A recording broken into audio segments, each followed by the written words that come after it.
तो भाई लोग आज हम बात करने वाले हैं लोकीसम के चैप्टर नंबर 56 के बारे में। तो अगर आपने मेरे चैनल को अब तक सब्सक्राइब नहीं करा है तो जल्दी से इसको सब्सक्राइब कर लो ताकि आगे आने वाली वीडियोस आप मिस ना कर पाओ।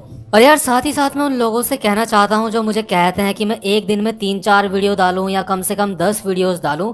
तो देखो यार वीडियोस बनाना बहुत ज्यादा टफ होता है। मेरे लिए एक वीडियो बनाने में भी मुझे काफी मेहनत लगती है, क्योंकि जब भी मैं कोई चैप्टर एक्सप्लेन करता हूँ तो मैं उसको पूरी डिटेल से समझाता हूँ, पूरी गहराई से समझाता हूँ। लेकिन देखो यार यूट्यूब में ऐसे कई सारे चैनल हैं जो एक वीडियो में 4-5 चैप्टर एक्सप्लेन करते हैं साथ में। लेकिन एक वीडियो में 4-5 चैप्टर एक्सप्लेन करने के बावजूद भी ना उनकी वीडियो की लेंथ होती है सिर्फ 9 या 10 मिनट, और मेरे सिर्फ एक ही चैप्टर की लेंथ मिनिमम 12-13 मिनट तो होती ही है और कभी कभी 20 मिनट भी पहुंच जाती है। यकीन मानो मैं भी एक वीडियो में 3-4 चैप्टर कवर कर सकता हूं, लेकिन फिर मैं बस मोटा मोटा समझाऊंगा और वो किसी को भी पसंद नहीं आएगा और मुझे खुद भी पसंद नहीं आएगा। इसलिए मैं क्वालिटी से कॉम्प्रोमाइज नहीं कर सकता। और जो भाई लोग यार जिनके अंदर पेशेंस नहीं है ना, जो मतलब कहते हैं कि जल्दी जल्दी करो, मतलब यार मैं भी यार इंसान हूँ, मैं कोई रोबोट थोड़ी हूँ। तो आई होप आप मेरी बात समझ चुके होंगे। तो अब बात करते हैं आज की वीडियो की। तो यार पिछले एपिसोड में हमने देखा था जो सीनियर होता है वो गो को मारने के लिए उसकी तरफ आगे बढ़ रहा होता है, और जो सीनियर होता है उसके हाथ में चाकू होता है। वो अपने मन में सोच रहा होता है आज तो मैं इसको जान से मार डालूंगा। आज के एपिसोड की स्टार्ट में हम देखते हैं जो सीनियर होता है वो गो की तरफ बढ़ रहा होता है और अपने मन में सोच रहा होता है मैं तुझे काट डालूंगा, मैं तुझे काट डालूंगा। तूने मुझे सबके सामने नजरअंदाज करा, तू साले मैं तुझे काट डालूंगा।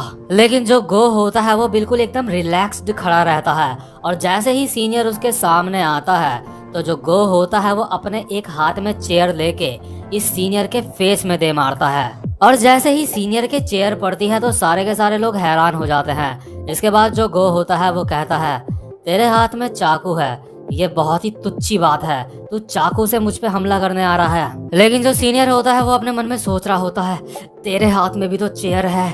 इसके बाद सीनियर कहता है शिट, मेरा दांत टूट चुका है, तुझे पता भी है तुझे इस सब की कितनी भारी कीमत चुकानी पड़ सकती है। अगर तूने अपने हाथ से ये चेयर नहीं छोड़ी तो तू बहुत बड़ी मुसीबत में पड़ने वाला है। इसके बाद हम देखते हैं जो गो होता है वो चेयर तो छोड़ देता है, लेकिन ऐसे नहीं छोड़ता, वो सीधा चेयर इस सीनियर के सर में दे मारता है। और ये देख के अगल बगल के बंदे सारे के सारे हैरान हो जाते हैं। इसके बाद गो कहता है ये वही हाथ है ना जो अभी मुझे काटने के लिए आगे बढ़ रहे थे। अभी जो ये सीनियर होता है ये चेयर के दर्द से ही उभरा नहीं होता है, लेकिन जो गो होता है वो इस सीनियर के हाथ में अपना पैर दे मारता है बहुत ही बुरी तरह से, और सीनियर की चीखें निकल जाती हैं। और जो गो होता है वो इसके लाते मारने में ही लगा रहता है। इसके बाद गो कहता है मेरे एरिया में एक लड़का था जो मुझे काटने की कोशिश कर रहा था, मैंने उसकी सारी की सारी उंगलियां तोड़ दी। और हम देखते हैं गो बहुत ही बुरी तरह से सीनियर को मारने लगता है, और ये सीनियर कह रहा होता है रुक जाओ प्लीज, आखिर तुम ये क्यों कर रहे हो। इसके बाद गो कहता है क्या मैं ये क्यों कर रहा हूँ, तुम्हें नहीं पता कि मैं ये क्यों कर रहा हूँ? जैसे तुम बाकी लोगों को परेशान करते हो मैं भी तुम्हें वैसे ही परेशान कर रहा हूँ। मैं भी तुम्हें बिना बात के मार रहा हूँ, मेरे पास तुम्हें मारने के लिए कोई वजह नहीं है। हम दोनों एक जैसे हैं, हम दोनों को एक दूसरे की भावनाओं को समझना चाहिए। और यार हम देखते हैं ये जो सीनियर होता है ना, ये अपने सामने बिल्कुल प्योर इविल को देख के इसकी फटके चार हो जाती है, और ये अपनी पैंट में मतलब क्या ही बोलूं गीली कर देता है ये अपनी पैंट। गो कहता है इसको क्या तुम किसी को किसी वजह से मारते हो? नहीं, तुम किसी भी वजह से नहीं मारते, तुम बस किसी को बुलाते हो और उसको मारना स्टार्ट कर देते हो। तो मैं भी वही कर रहा हूँ तुम्हारे साथ। और ये जो सीनियर होता है इसकी फटके बुरी तरह से चार हो चुकी होती है, ये आगे से गीला पीछे से पीला हो चुका होता है और अपने मन में सोच रहा होता है मैं मरने वाला हूँ, मैं मरने वाला हूँ। लेकिन तभी हम अचानक से देखते हैं यहाँ क्लासरूम में 2 टीचर्स आ जाते हैं। और इसके बाद जो बड़ा वाला जेस होता है वो अपने मन में कह रहा होता है उस वक्त जब क्लास के अंदर सारे के सारे टीचर पहुंचे तो उनके सामने एक ऐसा सीन था जैसे कि कोई नर्क का सीन होगा, जैसे कोई हेल होगा। ये हम देखते हैं गो के सामने ये 3 बंदे पड़े होते हैं जिनको गो ने मारा होता है। इसके बाद गो टीचर्स को कहता है हेलो, और इन तीनों के तीनों बंदों की बहुत ज्यादा हालत खराब होती है। कोई ऐसे कर रहा होता है कोई अपने अंडे पकड़ के बैठा होता है, और मतलब कोई करा रहा होता है, टीचर कह रहा होता है। जैसे ही टीचर ये सब देखते हैं वो आपस में बोलते हैं जल्दी पुलिस को बुलाओ। और इसके बाद वो आपस में ही बात करते हैं, नहीं पुलिस को बुलाना सही नहीं रहेगा, अभी अभी इन बच्चों को क्लासरूम में ले चलो, इनको स्टाफ रूम ले चलो और वहाँ पे बैठ के हम बात करेंगे पहले। इसके बाद ये जितने भी बंदे इस लड़ाई में इन्वॉल्व होते हैं, सारे के सारे टीचर जो होते हैं, ये इनको ले जाते हैं प्रिंसिपल ऑफिस। और टीचर सबसे पहले तो इनको कहते हैं कि कोई भी ये बात बाहर नहीं बताएगा। इसके बाद जैसे ही ये प्रिंसिपल ऑफिस पहुंचते हैं तो ये जो बंदे होते हैं सीनियर, ये गो की तरफ इशारा करते हुए कहते हैं ये एक गैंगस्टर है। लेकिन जो गो होता है वो टांगों में टांगे डाल के बैठा हुआ होता है और नमकीन वगैरह चबा रहा होता है वो प्रिंसिपल ऑफिस की, और आराम से बैठ के चाय पी रहा होता है। लेकिन जो ये सीनियर होते हैं वो कहते हैं सर इसने हमें चेयर से मारा, इसने मेरा दांत तोड़ दिया। दूसरा वाला कहता है इसने मेरी बॉल्स फोड़ दी। और मतलब इस पे सारे के सारे ये जो सीनियर होते हैं इल्ज़ाम लगाए जा रहे होते हैं। लेकिन जो गो होता है वो अपने मन में सोच रहा होता है और इन्हें कहता है बेवकूफ़ कितने प्यारे हैं। इसके बाद जो प्रिंसिपल होता है वो कहता है तुम सारे बिगड़े बच्चों को मैं डिटेंशन सेंटर में भेज दूंगा, यानी कि वही बाल सुधार केंद्र। इसके बाद गो कहता है हाँ ठीक है, मुझे वापस से दोबारा से भेज दो तुम उधर। लेकिन मेरी बात सुनो, तुमने उस बच्चे के शरीर को देखा, उसके शरीर में कितनी गहरी चोटें लगी हैं, यहाँ पे उसके साथ बहुत बुरी हिंसा हुई है। अगर तुम मुझे दोबारा से डिटेंशन सेंटर भेज देते हो तो मुझे कोई ज़्यादा फर्क नहीं पड़ेगा, लेकिन साथ में तुम्हें इनको भी भेजना पड़ेगा, ये जो सीनियर्स हैं इनको भी तुम्हें वहाँ भेजना पड़ेगा। और वैसे भी मैं यहाँ पे लड़ाई करने नहीं आया था, मैं तो मदद करने आया था उन बच्चों की जिनको यहाँ पे सताया जाता है। और इस लड़के के हाथ में चाकू था और मैं तो बस चाकू से अपना सेल्फ डिफेंस कर रहा था, और उसी के सारे चक्कर में इनको चोट लग गई इन लोगों को। अगर मैं दोबारा से वापस डिटेंशन सेंटर जाता हूँ तो मुझे पक्का बहुत गुस्सा आ जाएगा और फिर मैं सारी की सारी मीडिया को बता दूंगा। और इसके बाद अगर ये बात मीडिया को पता चल गई कि इस स्कूल में इतनी ज़्यादा हिंसा होती है, इस बच्चे के शरीर में देखो कितनी गहरी चोटें हैं, तो ये स्कूल पक्का बंद हो जाएगा। तुम चाहो तो हम सबको एक साथ डिटेंशन सेंटर भेज सकते हो और साथ ही साथ में इस स्कूल को बंद करवा सकते हो, लेकिन अगर तुम चाहो तो मुझे यहाँ से शांति से जाने दे सकते हो और मैं कुछ भी नहीं कहूँगा। और यार आपको अब समझ आया कि जो हमारा गो है उसने फ्री में मतलब सिकाडा के लिए सर्विस क्यों करी। मतलब जब ये सीनियर के हाथ में चाकू था तो उसने इस चाकू से बचने के लिए, मतलब ये चाकू वाले बंदे को मारने के पैसे क्यों नहीं लिए एक्स्ट्रा, वो उसने इसलिए ही नहीं लिए थे क्योंकि उसके मन में पूरा का पूरा ये प्लान था कि मैं उल्टा इन्हें ही फंसा दूंगा और टीचर मेरा कुछ भी नहीं कर सकते और मैं खुल के ढंग से मारूंगा इनको। गो इतनी सारी बातें टीचर को कहने के बाद कहता है अब तुम चाहो तो पुलिस को यहाँ पे बुला सकते हो। इसके बाद जेस अपने मन में कहता है बड़ा वाला, जिन लोगों से हम इतना ज्यादा डर रहे थे अभी वो हमारे सामने बिल्कुल बकरी के बच्चे लग रहे थे, बहुत डरे हुए। इसके बाद हम नेक्स्ट सीन में देखते हैं जो गो होता है वो स्कूल से चला जाता है और जाते जाते वो सिकाडा को कह रहा होता है ओए पैसे भेज दियो याद से। और जो गो होता है वो यूंटे को कहता है जाते जाते हे बड़ी, वैसे तो तुझे भी मुझे पैसे देने चाहिए, लेकिन मैं तेरे पैसे माफ कर देता हूँ क्योंकि तूने टीचर्स के सामने कुछ भी नहीं बोला और मुझे नहीं फंसाया। और यार जो यूंटे होता है वो अपने घर में कुछ भी इसलिए नहीं बताता क्योंकि वो इस बात को बड़ा नहीं बनाना चाहता था, तो इसलिए वो अपने घर में नहीं बताता। लेकिन यार जैसे ही गो जा रहा होता है तो जो पीछे से यूंटे होता है वो कहता है हे आखिर तुम इतना ज्यादा स्ट्रॉन्ग कैसे बने। लेकिन जो गो होता है वो इनकी तरफ ध्यान नहीं दे रहा होता है, वो कुछ और ही काम कर रहा होता है, वो कुछ पढ़ रहा होता है। लेकिन वो फिर भी जाते जाते कहता है तुम क्या करना कि तुम 100 सिटअप्स मार लेना, 100 पुशअप्स, 100 स्क्वाड और 10 किलोमीटर रोज भागना तुम। लेकिन जो गो है उसको देख के मुझे ऐसा नहीं लगता कि वो खुद भी ऐसा करता होगा, ऐसा मतलब वो बिल्कुल भी नहीं करता होगा, उसने बस ऐसी हल्के में बोल दिया इन लोगों को। शायद गो भी वन पंच मैन देखता है। इसके बाद जेस की वॉइस ओवर आती है बड़े वाले और वो कहता है उस दिन के बाद से ही हमने रोज साथ में बहुत ही ज्यादा मेहनत करना शुरू कर दिया था। हर सुबह हम रोज वर्कआउट करते थे उस दिन के बाद से।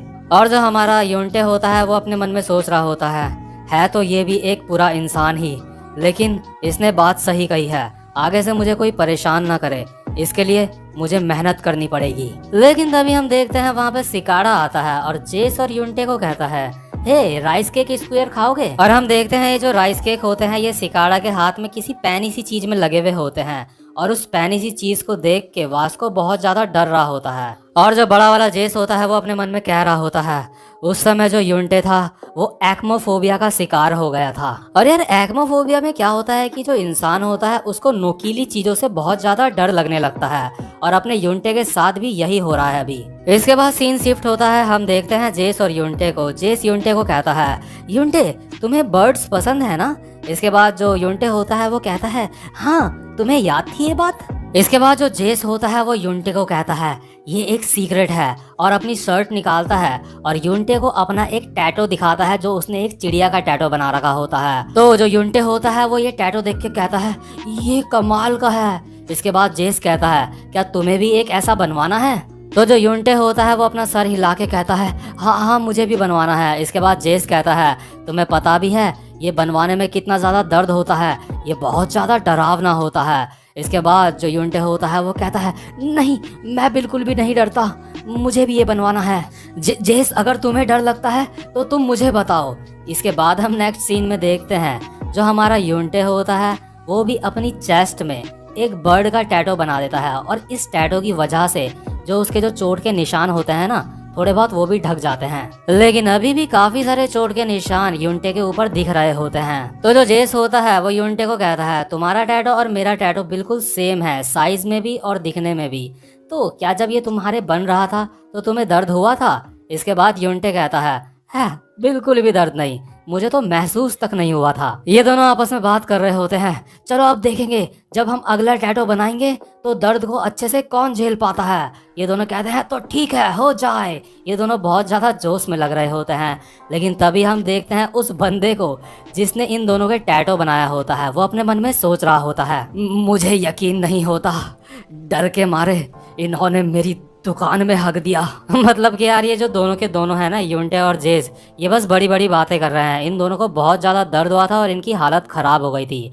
लेकिन इसके बाद हम देखते हैं जो यूंटे और जेस होते हैं वो आपस में बात कर रहे होते हैं। जेस यूंटे को कहता है कि तुम अब अपने हाथ में टैटो बनाना जिसकी वजह से तुम्हारी जो जितनी भी चोटें हैं वो भी कवर हो जाएंगी, वो सारी की सारी चोटें भी ढक जाएंगी। इसके बाद हमें थोड़े समय पहले का सीन दिखाते हैं जब जेस ने कोई भी टैटो नहीं बनाया होता है खुद के, तो वो इस टैटो की दुकान में आता है और इस टैटो वाले बंदे को कहता है प्लीज मेरे दोस्त के टैटो बनवा दो। इसके बाद ये जो बंदा होता है वो कहता है तुम्हारा दोस्त जरूर कोई बुली होगा जो दूसरे लोगों को परेशान करता है, तो मैं उसके टैटो नहीं बना सकता। तो इसके बाद जेस कहता है नहीं वो ऐसा नहीं है, वो किसी को परेशान नहीं करता। मेरा जो दोस्त है उसके शरीर में चोटें लगी हैं, उसको लोगों ने परेशान किया था, तो प्लीज़ उसकी बॉडी में टैटो बना के उसके सारे वो चोटों के निशानों को उन टैटो से ढक दो प्लीज़। पहले आप मेरे भी टैटो बना सकते हो ताकि वो मेरी बॉडी में टैटो देखे तो उसको हिम्मत आए टैटो बनाने की। आप मेरे ऊपर प्रैक्टिस कर सकते हो, प्लीज़ प्लीज़ मेरी हेल्प कर दो। लेकिन जो ये टैटो वाला बंदा होता है वो दुकान के अंदर से ही कहता है अबे पागल हो गया है क्या, जा अपने घर जा। लेकिन जो जेस होता है वो बाहर ठंडे मौसम में बैठा होता है और कह रहा होता है प्लीज़ प्लीज़ हेल्प कर दो मेरी प्लीज़। और इसके बाद जब ये दुकान वाला दुकान से बाहर जा रहा होता है तो वो देखता है ये जो जेस होता है ये अभी भी दुकान के बाहर ही बैठा होता है। तो यार इतनी ज़्यादा डेडिकेशन देख के जेस के ये तैयार हो जाता है इनके टैटो बनाने के लिए। इसके बाद करंट मूवमेंट में जो ये टैटो वाला बंदा होता है ये अपने मन में सोच रहा होता है मैंने इन छोटे छोटे बच्चों के टैटो बना दिए, मैं इस चीज़ के लिए गिरफ्तार भी हो सकता हूँ और मेरे पास कोई भी बहाना भी नहीं है बचने के लिए। इसके बाद हम देखते हैं जो यूंटे और जेस होते हैं वो आपस में बात कर रहे होते हैं तुम तो बहुत ज़्यादा कांप रहे थे लेकिन तुमने काफ़ी ज़्यादा अच्छी हिम्मत दिखाई। जेस कहता है अगली बारी हम चेस्ट में टैटो बनाएंगे, कैसा रहेगा, तुम डर तो नहीं रहे हो यूंटे। और जो शॉप वाला बंदा होता है वो जेस को देख के अपने मन में सोचता है ये सच में एक बहुत अच्छा दोस्त है इस बंदे का। इसके बाद हम करंट मूवमेंट में आते हैं जहाँ पे जेस बड़ा होता है। जेस के चेहरे में एक स्माइल होती है और वो यही सारी बचपन की बातें सोच रहा होता है। जेस अपने मन में सोचता है इस बात को पूरे 3 साल बीत चुके हैं और तब से बहुत कुछ हो चुका है, हम नए नए लोगों से मिले, हमने बहुत ज़्यादा वर्कआउट करा तब से। लेकिन तभी हम देखते हैं जेस के बगल में मोटा वाला युंगसुक बैठा हुआ होता है तो वो जेस को कहता है तुम ठीक तो हो। इसके बाद जेस कहता है अबे क्या हुआ, मैं ठीक हूँ। इसके बाद युंगसुक कहता है वो तुम हिल नहीं रहे थे तो मुझे लगा कि कहीं तुम ठीक तो हो या नहीं। और हम देखते हैं जेस के सामने ही वास्को अभी वर्कआउट कर रहा होता है जो एक जमाने में यूंटे कहलाता था। इसके बाद जो जेस होता है वो युंगसुक को कहता है चलो अब स्कूल चलते हैं जल्दी से। लेकिन तभी हम देखते हैं वहाँ पे कुछ बहुत ज्यादा शोर की आवाज आती है और जेस अपने मन में सोचता है ये किस तरह का शोर है, आखिर इतनी सुबह सुबह इतनी तेज आवाज करके बाइक कौन चला रहा है। इसके बाद जेस देखता है बाइक में 3 बंदे आ रहे होते हैं पीछे लड़कियों को बैठा के, और जेस देखता है ये वही 3 बंदे होते हैं जो बचपन में इनको परेशान करते होते हैं, ये वही सीनियर्स होते हैं। तो भाई लोग ये वाला चैप्टर यहीं पे खत्म होता है। उम्मीद करता हूँ कि आपको आज की एक्सप्लेनेशन भी अच्छी लगी हो। तो यार अगर आपको वीडियो अच्छी लगी हो तो आप चैनल को सब्सक्राइब और वीडियो को लाइक भी कर सकते हैं।